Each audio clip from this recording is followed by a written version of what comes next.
Welcome to our course on Introduction to Kali Linux, a comprehensive course for those aspiring to dive into the world of cybersecurity and ethical hacking using Kali Linux. In Module 1, we begin with the introduction of Kali Linux, covering its overview, installation process, and navigation.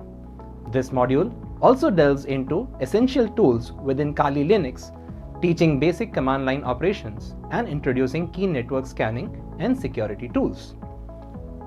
Module 2 focuses on practical application and security basics.